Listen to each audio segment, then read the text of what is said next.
The gun was already pointed at my head when I made the choice that would destroy us both. But I'm getting ahead of myself. Let me take you back to the moment everything changed. The moment I stopped being a victim and became something far worse. If the idea of a woman choosing power over love makes your heart race, hit that like button right now. Subscribe and drop your city in the comments, because what I'm about to tell you will make you question everything you thought you knew about survival. My name is Victoria Calvin, and 3 months ago, I was hiding in the back seat of a luxury sedan, running from a man who wanted to sell my body to pay his gambling debts. Today, I'm the reason Seoul's most powerful crime lord is dead. The crazy part? He died still believing I loved him. The bruise on my collarbone was fresh that night, barely 2 hours old. Damien's thumbprint was still visible, a purple shadow against my dark skin. That's what my life had become in Seoul. A plus-sized Nigerian woman, working as a data analyst by day and a punching bag by night. Damien told me I was lucky he even looked at me. Lucky that a Korean man would date someone who looked like me. Someone who took up too much space in his tiny apartment and in his life. I believed him for almost 3 years. I stayed because I thought I had nowhere else to go. No family in Korea. No friends who weren't his friends first. Just me, my work laptop, and a growing collection of long-sleeved shirts to hide the evidence. But that night, everything changed. I came home early from work and found his burner phone charging in the bathroom. The screen was unlocked. Stupid mistake on his part. Fatal mistake, as it turned out. The messages made my blood run cold. He wasn't just in debt. He was deep in debt with people who didn't accept payment plans. The Iron Lotus Syndicate. And he'd offered them something valuable as collateral. Me. There were negotiations about price, about delivery dates, about what they planned to do with me once the transaction was complete. I had maybe 20 minutes before he came home. I didn't pack. I didn't plan. I just ran. Seoul's streets were crowded that evening, which should have helped me disappear. But Damien knew my patterns, knew how I thought. I heard his motorcycle before I saw it, that angry roar cutting through traffic. He was hunting me, and I was running out of places to hide. That's when I saw the Eclipse Hotel. 5-star luxury, the kind of place where someone like me would normally be stopped at the door. But the underground parking garage was open, accessible, dark. I dove into it like a drowning woman reaching for air. My lungs were burning. My thick thighs were screaming from the sprint. I could hear Damien's motorcycle echoing off the concrete walls, getting closer. I was trapped in a maze of expensive cars and shadows, and any second now he would find me. Then I saw it. A black sedan with tinted windows, rear door slightly open. I didn't think about who it belonged to or what would happen when they found me. I just needed to disappear. I threw myself inside, wedging my body into the footwell between the front and back seats, trying to make myself as small as possible. Which, given my size, wasn't very small at all. The interior smelled like leather and smoke and something sharp. Money, maybe. Or danger. My heart was hammering so loud I was sure whoever owned this car would hear it from a mile away. Then I heard voices. Korean voices, speaking fast and formal. Footsteps approaching. The driver's door opened and closed. Then the rear door, right above my head, swung wide. A man slid into the seat. I held my breath, pressed against the floor mat, praying he wouldn't look down. He was on his phone, speaking in rapid Korean. I understood every word. That was my secret. 3 years in Seoul, and I'd learned the language fluently, but I'd learned early on that people said more interesting things when they thought you couldn't understand them. The shipment arrives Tuesday, he was saying. I want double security at the port. Someone leaked our schedule to Chairman Ming, and I want to know who. My eyes adjusted to the darkness. I could see his hand resting on his knee. Expensive suit, platinum watch, and a tattoo crawling up from his wrist, a dragon's tail in vibrant ink. This wasn't just any rich businessman. This was someone dangerous. He ended the call and shifted in his seat. That's when he looked down and saw me. I stopped breathing. Our eyes met. His were dark, cold, and completely unreadable. I waited for him to yell, to call security, to throw me out. Instead, he just stared at me, taking in my tear-streaked face, my cheap torn clothes, the terror vibrating off me in waves. Before either of us could speak, Damien's face appeared at the window. He couldn't see through the tinted glass, but he was right there, so close I could hear him breathing hard from the chase. He started pounding on the window.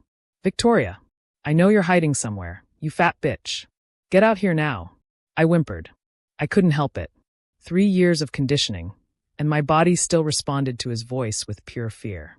I squeezed my eyes shut, waiting for this stranger to hand me over, to open the door and let Damien drag me out.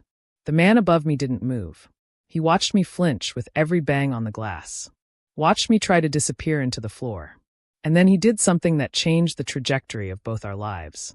He leaned down, close enough that I could smell his cologne, and whispered in perfect English, "Stay down. Don't make a sound." His hand moved to my shoulder. Not grabbing, not groping. Just resting there, a solid weight that somehow grounded me. "He will not touch you again," he said, and his voice carried a promise that felt carved in stone. "I'll protect you." He tapped the partition between us and the driver. The car began to move, smooth and silent as a ghost. We glided past Damien, who was still screaming, still searching. But we were already gone. I stayed curled on that floor for the entire drive, maybe 40 minutes of absolute silence. When we finally stopped and descended into what felt like another underground garage, the man opened his door and offered me his hand. I crawled out, shaking and ashamed. Standing up, I finally got a full look at my savior. He was devastatingly handsome. Sharp cheekbones, intense eyes that seemed to see straight through me, and an aura of controlled violence that should have terrified me. He was probably in his early 30s, but he carried himself like someone who'd seen 1,000 lifetimes worth of darkness. "I'm Chen Minho," he said simply, as if his name should mean something to me. It didn't. Not then. Two men in dark suits appeared from nowhere, bowing low when they saw him.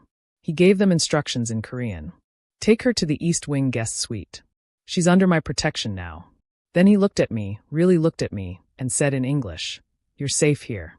No one enters this building without my permission. And no one leaves with my property." Property. The word should have terrified me. With Damien, being property meant being something to break. But when Chen Minho said it, it sounded different. It sounded like being placed in a vault. Like being valuable. I was led away through corridors of glass and steel to a suite bigger than any apartment I'd ever lived in. The closet was full of designer clothes in my exact size, which should have been impossible since I'd just arrived. But somehow, Chen Minho's people had anticipated everything. I stood at the floor-to-ceiling window, looking out at Seoul's glittering skyline, and realized I had no idea what I'd just walked into. I'd escaped one cage, but I had a sinking feeling I'd just entered another. A prettier one, maybe. A safer one, possibly. But a cage nonetheless. What would you do in my position? Comment below and let me know. The first week was surreal. I didn't see Chen Minho at all. I was cared for by silent, efficient staff who brought me meals I didn't have to cook and asked nothing in return. I had access to everything except information. No one would tell me who Chen Minho really was or why he'd helped me. Then the news broke. A warehouse massacre in Gangnam. 7 bodies found, all connected to loan sharking and human trafficking. The police were investigating, but no suspects had been identified. Among the dead was a Korean-American man with a motorcycle registered in his name. Damien. I should have felt horror. Maybe grief. Instead, I felt a cold, clean relief that scared me more than anything Damien had ever done. Someone had erased the threat to my life, and I was pretty sure I knew who. That evening, I was summoned to Chen Minho's private study. The room was all dark wood and leather, with Seoul's lights glittering behind him like a kingdom he owned. He stood when I entered, which surprised me. Men like Damien never stood for women like me. "You've seen the news," he said. Not a question. "Did you kill him?" I asked. My voice was steadier than I expected. Chen Minho walked around his desk, closing the distance between us. Up close, the intensity of him was almost overwhelming. The man was selling something that didn't belong to him.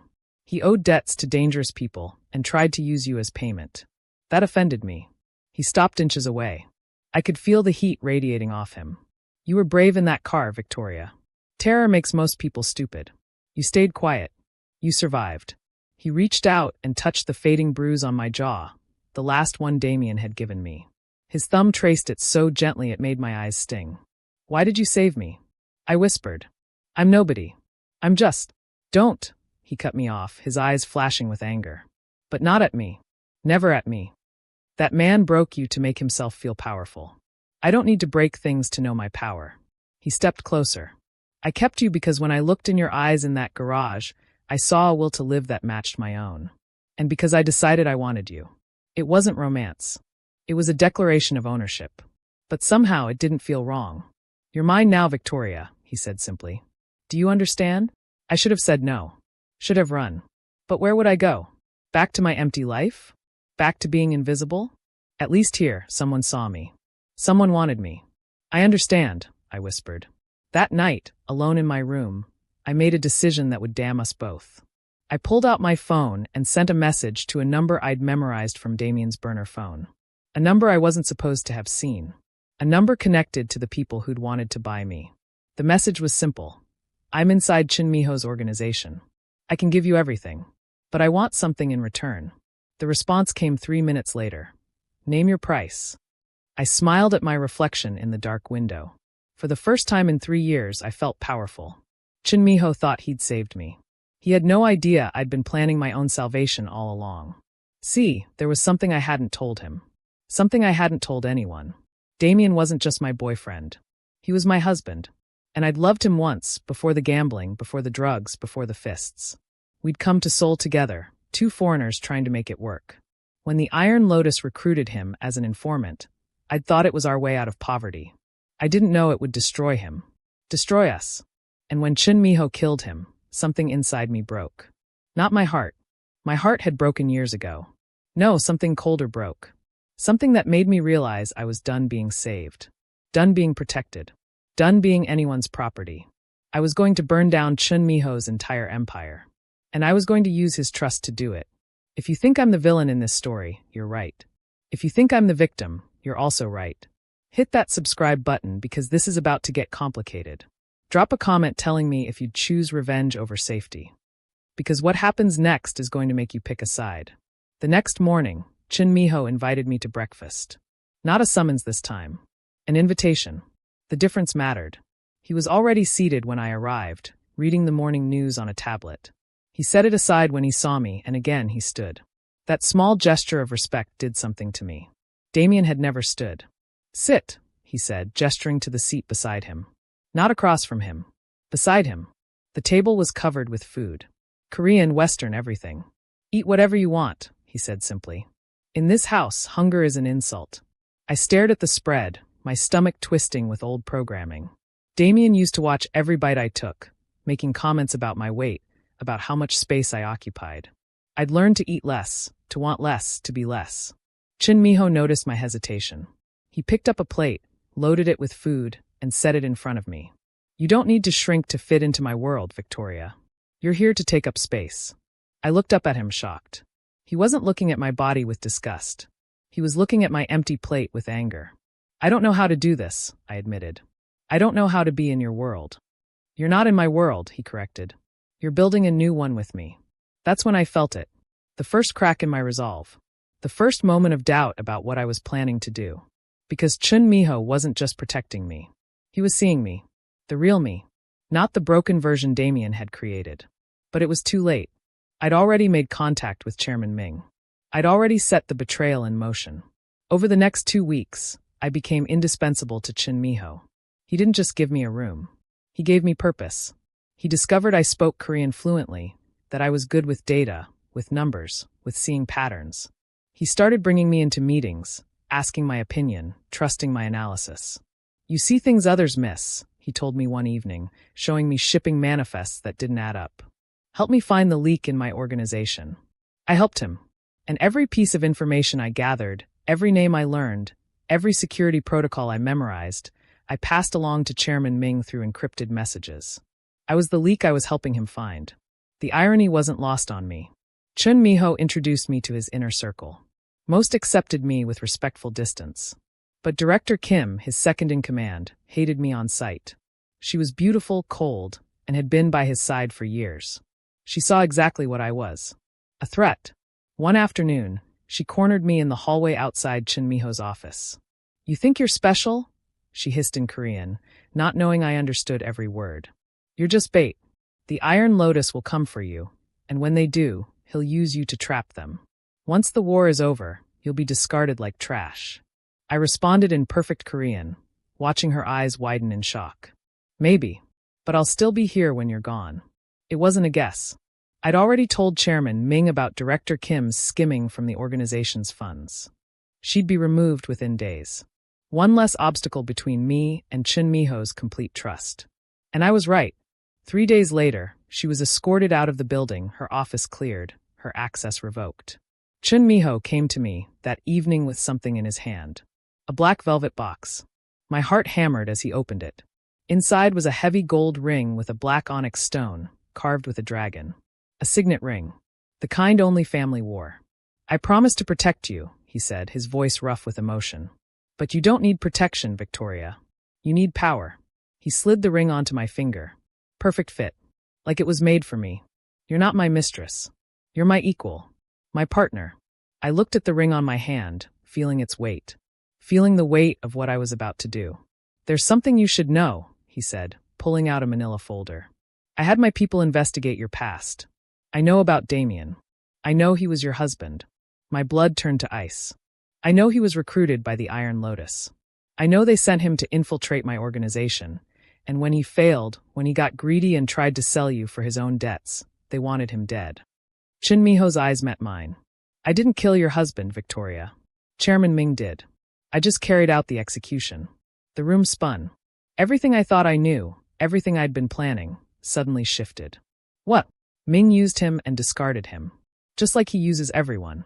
Chen Minho touched my face gently. I saved you from being the next one he discarded. That's why he wants you back. Not because you're valuable. Because you're a loose end he needs to tie up. No, I whispered. But even as I said it, I knew it was true. The pieces fell into place. The way Chairman Ming's messages were always vague, always promising but never delivering. The way he kept asking for more information before he'd give me what I wanted. He'd been playing me, just like he'd played Damien. I know you've been in contact with him, Chen Minho said softly, and my world stopped. I've known since the first message you sent. I stumbled backward, but he caught me, held me steady. You knew. I know everything that happens in my organization, Victoria. Every message, every encrypted email. I have people who make sure of it. He searched my eyes. The question is, why did I let you continue? I couldn't breathe. Why? Because I wanted you to see the truth yourself. I could have told you that Ming was using you, but you wouldn't have believed me. You needed to discover it on your own. He pulled me closer. And because I knew that eventually you'd have to choose. Him or me. Revenge or future. Tears were streaming down my face. I wanted to destroy you. I wanted to make you pay for killing Damien. I know, he said simply. And I don't blame you. Grief makes us do terrible things. But Victoria, I didn't kill the man you married. Ming did, long before I pulled the trigger. The man you knew was already gone. He was right. I'd been mourning a ghost, planning revenge for a man who'd stopped existing years ago. The Damien I'd loved had died the moment he'd decided I was something to sell. What happens now? I whispered. Chen Minho wiped my tears with his thumb. Now you decide who you want to be. The woman Chairman Ming thinks he can use, or the woman who stands beside me and burns his empire to the ground. I looked at the ring on my finger. At the man who'd seen every betrayal I'd planned and still chose to trust me. To give me power instead of punishment. For the first time in years, I made a choice that was entirely my own. Let's burn it all down, I said. Chen Minho smiled. It was a beautiful, terrible thing. Good. Because the Iron Lotus is making their move tonight. And we're going to be ready. What would you do? Would you choose the man who saved you or the revenge you'd planned? Comment below because the next part is where everything falls apart. I was lying. Every word I'd just said to Chen Minho was a lie. The tears were real, but not for the reason he thought. I was crying because I'd almost believed myself. Almost convinced myself I could choose him over the plan. But here's what Chen Minho didn't know. He thought he'd caught me communicating with Chairman Ming. He thought he'd intercepted all my messages, seen all my betrayals. What he didn't know was that those messages were decoys. Breadcrumbs I'd left for him to find so he'd think he was ahead of me. The real communication? That happened through channels he didn't even know existed. Let's burn it all down, I'd said, and I meant it. Just not the way he thought. That night, the Iron Lotus made their move. Just as Chen Minho predicted. A neutral ground meeting at the Lotus Pearl Hotel. The annual gala where all of Seoul's underworld elite gathered under a temporary truce. Chen Minho was expected to attend. To show strength. To face Chairman Ming directly. You'll stay in the safe room, Chen Minho said, adjusting his cufflinks in the mirror of his bedroom. I was sitting on his bed, wearing an emerald dress he'd had made for me. It's too dangerous. No, I said firmly. I'm going with you. He turned, surprised. He wasn't used to me refusing him. Victoria, if bullets fly. I went through Damien's files before you destroyed them, I interrupted. I know the shell company's Iron Lotus uses. I know their money routes. If I'm there, I can identify people who don't belong. I can help you see the trap before it springs. It was a good lie. Convincing. And more importantly, it was partly true. I did know Iron Lotus's operations. I just wasn't planning to help Chen Minho avoid their trap. I was planning to spring it myself. He studied my face for a long moment, then nodded. Get dressed. We leave in an hour. The gala was everything I expected. Glittering chandeliers, designer gowns, men in tuxedos who'd killed more people than they could count. The music stopped when we entered. Every eye in the room turned to us. To Chen Minho, the Dragon of Seoul. And to me, the plus-sized black woman on his arm. I heard the whispers. Saw the sneers. But Chen Minho's hand tightened on my waist, pulling me close. He wasn't hiding me. He was claiming me in front of everyone who mattered. Keep your head up, he whispered against my ear. Show them what a queen looks like. Guilt twisted in my stomach like a knife. But I buried it.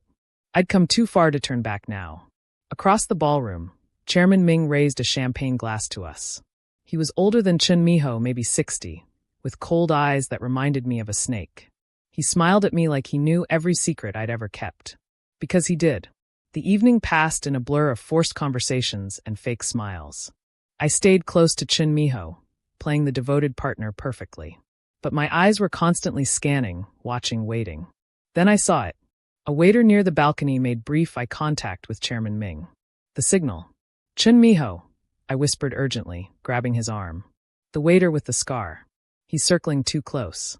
Chen Minho tensed, his hand moving subtly toward the gun I knew he carried. I see him. Stay behind me. But I wasn't looking at the waiter anymore. I was looking up at the mezzanine level, at the lighting rig where a tiny red dot appeared on Chen Minho's chest. The sniper. Everything slowed down. I had a choice to make in the next 2 seconds.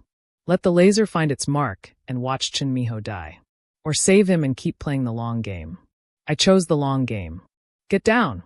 I screamed, throwing my weight against him. The crack of the rifle split the air. Chen Minho's champagne glass exploded where his chest had been a heartbeat before. Chaos erupted. Screaming, running, the crowd surging in panic. We hit the marble floor hard. Chen Minho rolled immediately, covering my body with his, pulling his gun and firing toward the mezzanine. Then he was dragging me toward the kitchen exit, his body between me and the danger. We ran through the kitchen, out the loading dock, into a waiting van. Not the luxury sedan. An escape vehicle. The driver, a man I'd never seen before, threw the doors open and we dove inside. As we sped away from the hotel, Chen Minho held me tight, checking me for injuries. Are you hurt? His voice was shaking. Victoria, are you hurt? I'm fine, I gasped. I'm okay. But I wasn't okay. Because the driver caught my eye in the rearview mirror and nodded once. He was one of Chairman Ming's men. And Chen Minho had no idea he'd just climbed into a trap. We drove to the industrial docks, to a converted shipping container that served as a safe house. Cold, dark, smelling of salt and rust. Chen Minho thought we were hiding. He didn't realize we were exactly where Chairman Ming wanted us. You saved my life, Chen Minho said, his hands shaking as he cleaned a cut on my arm. You saw the laser. You pushed me out of the way. I couldn't let them take you, I said softly. And that part was true. I couldn't let a sniper take him. Because I needed him alive for what came next. Then the lights cut out. Emergency strobes began flashing red. The container's electronic locks engaged with a hiss. Chen Minho stood instantly, pushing me behind him. He checked his phone. No signal. We're blocked. He looked at the driver, who was gone. We've been set up. Heavy boots on metal surrounded us. The Iron Lotus had found us. Or rather, I'd led them here. Chen Minho pulled a gun and pressed it into my hands. There's a hatch in the floor behind those crates. When I open that door and draw their fire, you drop down and run. Don't look back. No, I whispered. I'm not leaving you. He gripped my shoulders hard. This isn't a negotiation. I didn't save you so you could die in a shipping container. If anyone comes through that hatch who isn't me, you empty this gun. Promise me. I looked into his eyes and saw it. He was planning to die for me. To sacrifice himself so I could escape. I promise, I lied. He kissed my forehead, pressed his gun into my hand, and kicked the door open. He ran out firing, drawing all the attention. I didn't go to the hatch. I climbed the maintenance ladder to the crane operator's cab above, just like the outline planned. I could see everything from up there. Chen Minho pinned behind pallets.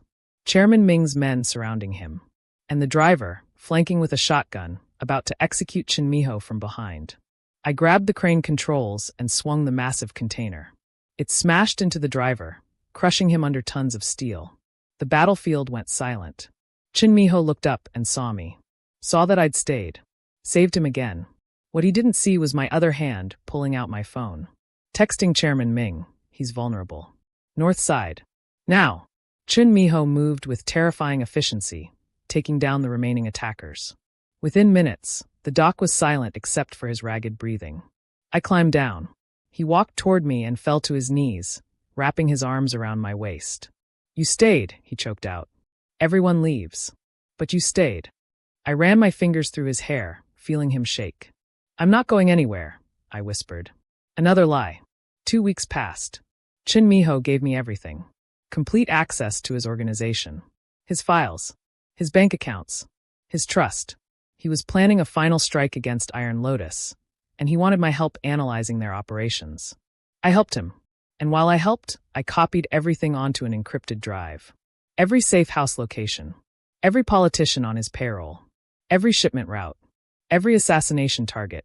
Every secret that held his empire together. I told myself I was doing it for Damien. For revenge. But the truth was darker than that. I was doing it for me. For the power. For the first time in my life, I wasn't someone's victim or someone's property. I was the one in control. Late one night, I was alone in his office, uploading the final files to Chairman Ming's secure server. My finger hovered over the enter key. On the desk was a photo of me and Chen Minho from last week. He was smiling. Actually smiling. Something his staff said they'd never seen before. I looked at that photo for a long time. Then I pressed enter. The upload bar crept across the screen. 47%. 63%. 88%. The office door opened. Chen Minho stood there, still in his coat from a meeting. He looked at me. At the computer screen. At the upload bar hitting 100%. Victoria, he said quietly. What is that? I could have lied. Should have lied. But I was so tired of lies. It's everything, I said. Every file you have. Every secret. Every weakness. I just sent it all to Chairman Ming. The color drained from his face. Why? Because Damien wasn't just my boyfriend. The words came out cold, clinical. He was my husband. We were both Iron Lotus operatives. The mission was to get close to you, steal your operation intel. But Damien got greedy, tried to sell me for his own debts. Chairman Ming had you kill him for being a liability. Chen Minho stepped back like I'd struck him. You've been working for Ming this whole time. Yes. Everything. The car, the fear, the gratitude. All of it was a lie. Not all of it, I said, and hated that it was true. The abuse was real. The fear was real. But yes, the rest was a mission. Chairman Ming offered me everything I ever wanted. Power. Money. Freedom. All I had to do was destroy you. I trusted you. His voice broke. I loved you. I know, I said quietly. That was the point. I stood up, grabbed my bag, and walked toward the door. He didn't try to stop me. Didn't pull his gun. He just stood there, looking shattered. I'm sorry, I said, and meant it. But some cages are prettier than others. You were never going to let me truly be free. You're wrong, he said to my back. I was going to give you everything, including the choice to leave. I stopped at the door but didn't turn around. Goodbye, Chen Minho. Victoria, he called out as I reached the elevator. I looked back one last time. He was standing in the doorway, broken and beautiful. You taught me that trust is a weapon. Thank you for the lesson. I won't make that mistake again. The elevator doors closed on his face. Chairman Ming's men were waiting in the garage, just as planned. They escorted me to a convoy of black SUVs. We drove to Ming's compound in Gangnam, a fortress of glass and steel that made Chen Minho's penthouse look modest. I was treated like a hero. Ming himself greeted me, pressing a glass of expensive wine into my hand. You exceeded every expectation, Victoria. Chen Minho's organization will crumble within days. You've given us everything we needed. He handed me a black card. Unlimited funds. A penthouse in any city you choose. And a position in my organization if you want it. I took the card. This was it. Everything I'd worked for. Freedom. Power. Victory. So why did I feel hollow? 1 week later, I was in my new luxury apartment in Gangnam. Floor-to-ceiling windows. Designer furniture. Everything I'd ever wanted. I poured myself wine and turned on the news. The headline made the glass slip from my fingers. Chen Minho, head of the Chen Syndicate, found dead in apparent suicide. Sources say he was discovered in his penthouse office with a single gunshot wound. No note was left. The screen showed his building. Police tape. Reporters speculating. I stood frozen, unable to breathe. He was dead. Chen Minho was actually dead. The doorbell rang. I opened it to find a courier with a small package. No return address. My hands shook as I opened it. Inside was the black signet ring. The one Chen Minho had given me. The one I'd left on his desk the night I betrayed him. And a note in his handwriting. Victoria, you were right. I did buy you. But not from a debt ledger. I bought your freedom from yourself. I showed you that you could be more than what Damien made you believe. I hope the price you paid was worth it. You'll never be free now. Not really. Because you'll always wonder what we could have been. I collapsed onto the floor, the ring clutched in my fist, and finally understood what I'd done. I'd won. I'd destroyed him. I'd gotten everything I wanted. And I'd lost everything that mattered. My phone rang. Chairman Ming's name flashed on the screen. Congratulations, Victoria, his smooth voice said. You've proven your loyalty. Chen Minho's territories are now ours. His people are scattered. You did well. Thank you, I managed. Now, about your first assignment for us, he continued. There's a prosecutor in Busan asking questions about our operations. I need you to get close to him. Use your skills. Make him trust you. My blood ran cold. You want me to do this again? Of course. You're one of our best operatives now. Why would we waste your talents? His laugh was cold. Did you think this was a one-time thing? Did you think after this you'd be free to do whatever you wanted? The apartment walls seemed to close in around me. The expensive furniture. The view. The black card. All of it was another cage. A prettier one. But still a cage. I couldn't finish the sentence. You traded one owner for another, Victoria, Chairman Ming said, his voice losing all warmth. The difference is, Chen Minho would have let you go eventually. I never will. You're mine now. Completely. And you gave yourself to me willingly. He hung up. I sat on the floor of my luxury prison, the ring still in my hand, and finally understood Chen Minho's last message. He'd given me power, partnership, the choice to be free. And I'd traded it all for the illusion of control. I looked at the ring, at the dragon carved into the black stone, at everything I'd destroyed to get what I thought I wanted. They say every choice has a price. I paid mine in blood. Chen Minho's blood. And the worst part, I couldn't even remember why I thought it was worth it. The revenge I'd wanted felt hollow. The power felt like chains. The freedom was a lie. I'd destroyed the one person who'd seen me. Really seen me. Not as a victim or a weapon or a mission. Just as Victoria. And I'd killed him for it. I sat in that apartment for hours, holding the ring, understanding too late that Chen Minho had been right all along. He didn't buy me from a debt ledger. He bought my freedom from myself. And I'd sold it right back for the promise of power that turned out to be another prison. The dragon was dead. And I'd killed him. Not with a bullet, but with betrayal. With the trust he'd given me freely and I'd weaponized without mercy. I won the war. But I lost everything. And somewhere in the darkness, I could almost hear Chen Minho's voice one last time. You were always free, Victoria. You just never believed it. The truth hit me like a bullet to the chest. He'd known I would betray him. He'd seen it coming. And he'd let me do it anyway.